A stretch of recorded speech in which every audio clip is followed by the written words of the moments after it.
ሰላም ጤና ይስጥልን የተከበራችሁ የአዲስ ታይምስ ሚዲያ ቤተሰቦች፣ ዛሬ በያዝነው ፕሮግራም ላይ በታላቁ የቱንቡ ደሴት የተሰማው የ90 ደቂቃ የቦምብ ዝናብ መካከለኛው ምስራቅ ለምን ዳግም ወደ እሳት ማያያዣነት እንደተቀየረ እንመረምራለን። ይህ ጥቃት ለኢራን የውጭ ጉዳይ ፖሊሲ የጥንካሬ ማሳያ ብቻ አይደለም፣ የክልሉን ጂኦፖለቲካ ሚዛን ሙሉ በሙሉ የቀየረ ክስተት ነው። ለምንድነው ይህ ደሴት ለኢራን አስፈላጊ የሆነው? ለምንድነው ዓለም አቀፍ ማህበረሰብ በዚህ ደረጃ የተደናገጠው? የዛሬ የዜና ትንታኔያችን ፕሮግራማችን ከላይኛው የዜና ርዕስ አልፈን ከጥቃቶቹ ጀርባ ያለውን የረቀቀ የስትራቴጂ ፍልሚያ አብረን እንፈትሻለን። በዛሬው ዝግጅታችን ይህ ግጭት በነዳጅ ዋጋ፣ በዓለም አቀፍ በረራዎችና በተለይም በኢትዮጵያ ኢኮኖሚ ላይ ምን አይነት ቀጥተኛ ተጽዕኖ እንደሚኖረው በዝርዝር እናያለን።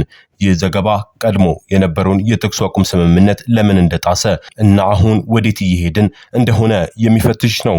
አብራችሁን ቆዩ።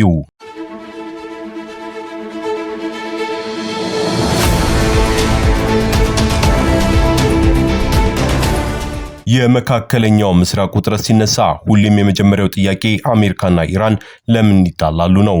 ነገር ግን ይህ የዛሬው ጥያቄ ለምን የሚል ብቻ አይደለም፣ እስከ መቼ የሚል ነው። የኢራን የኒውክሌር መርሃ ግብር፣ የአሜሪካ የኢኮኖሚ ማዕቀብና በቀጠናው ያሉ ታጣቂ ቡድኖች፣ እነዚህ ሁሉ የተያዙ ክሮች ናቸው። እስቲ አንድ በአንድ እንመለከታቸው። ኢራን በቀጠናው የምትከተለው የመከላከያ መስመር ስትራቴጂ ከአሜሪካ የረጅም ጊዜ ፍላጎቶች ጋር ግጭት ውስጥ የገባው በምን መልኩ ነው? አሜሪካ በበኩሏ ቀጠናውን ማረጋጋት በሚል መርህ የምታደርገው ወታደራዊ አሰላለፍ ኢራን እንደ ስጋት እንድትቆጥረው አድርጓታል። የሁለቱን ሀገራት ወታደራዊ አቅም ስንመለከት ኢራን ባላት የረጅም ርቀት ሚሳኤሎችና የድሮን ቴክኖሎጂ የአሜሪካን የራዳር ሲስተም ለመፈተን እየሞከረች ነው። አሜሪካ ደግሞ ከሳውዲ አረቢያና ከሌሎች አጋሮቿ ጋር በመሆን ኢራንን ከበው ለመያዝ ጥረት እያደረጉ ነው። ነገር ግን ጥያቄው ይህ ነው። ይህ ስትራቴጂካዊ መፋጠጥ ወደ ከፍተኛ ጦርነት እያመራ ነው ወይስ በድርድር ጠረጴዛ ላይ የሚወሰን ነው የሚለው የብዙሃን ጥያቄ ነው። መካከለኛው ምስራቅ ለምን ለዓለም አደገኛ ሆነ የሚለውን የኢራንና የአሜሪካ ፍጥጫ በየዕለቱ የምንጠቀመው የነዳጅ ዋጋ እንዴት ሊለዋውጥ ይችላል? መልሱ ያለው በሆርሙዝ ሰርጥ በተባለው ይህ ጠባብ መተላለፊያ የዓለም የነዳጅ የደም ስር ናት። በቀን ከ17 ሚሊዮን በርሜል በላይ ነዳጅ የሚጭኑ መርከቦች በዚህ መንገድ ያልፋሉ። ዛሬ ግን ይህ የንግድ መስመር የጦር ሜዳ ሆኗል። የኢራን የባህር ኃይልና የአሜሪካ የጦር መርከቦች በጥቂት ኪሎ ሜትር ርቀት ላይ ተፋጧል። ነገር ግን የዚህ ውጤት ምንድነው የሚለው የብዙዎች ጥያቄ ነው። የንግድ መርከቦች ኢንሹራንስ በከፍተኛ ደረጃ ጨምሯል። ይህ ማለት ደግሞ የነዳጅ ዋጋ በዓለም ዋጋ ላይ መናር ጀምሯል። ለኛ ኢትዮጵያውያን ይህ ዜና ከሩቅ ቢመስልም የነዳጅ ዋጋ መናር ማለት በትራንስፖርት በምግብና በኢንዱስትሪ ምርቶች ላይ ያለው የዋጋ ንረት በእጥፍ ይጨምራል ማለት ነው። በሰማይ ላይም ቢሆን የዓለም አቀፍ አየር መንገዶች በዚህ ክልል እንዳይበሩ መታገዳቸው የአቪዬሽን ኢንዱስትሪውን ወደ ጨለማ መውጫ አልባ ጉዞ እየመራው ነው። ሆርሙዝ ከተዘጋ ዓለም የትኛውን የኢኮኖሚ ቀውስ ውስጥ ይገባል የሚለው ብዙዎች አሁንም እየጠየቁ ይገኛል። ይህ ዛሬ በስፋት እያየነው የምንቀጥለው ነው። ፕሬዝዳንት ዶናልድ ትራምፕ በዋይት ሃውስ ሲያሰሙት የነበረው ድምጽ የቀድሞውንም የዓለም ዲፕሎማሲ ሕግ የቀየረ ነው። የጥበቃ ክፍያ ወይም ፕሮቴክሽን መኒ በሚል የሰየሙት ይህ አካሄድ በታሪክም ሆነ እምብዛም ያልታየ የፖለቲካ ንግድ ነው።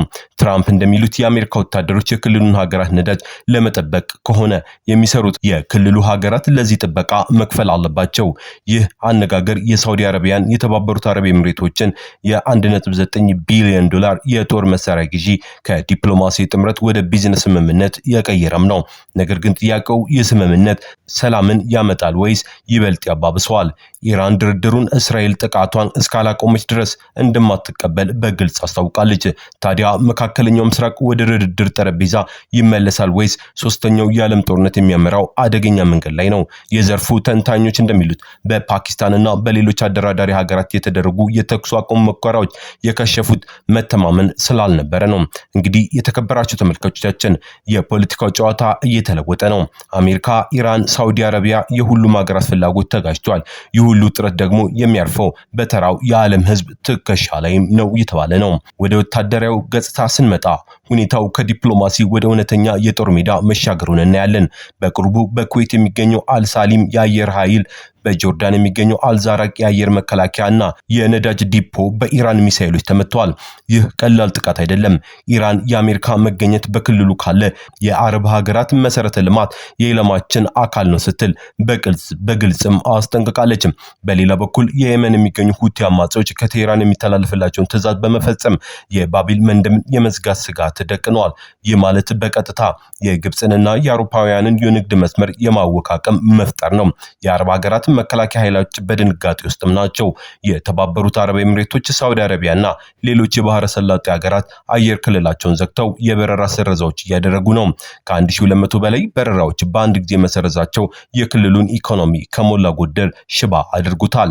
የእስራኤል መከላከያ ኃይልም ቢሆን በቀጠናው ያሉ አጋሮቹን ለመጠበቅ ከፍተኛ ዝግጅት ላይ ነው።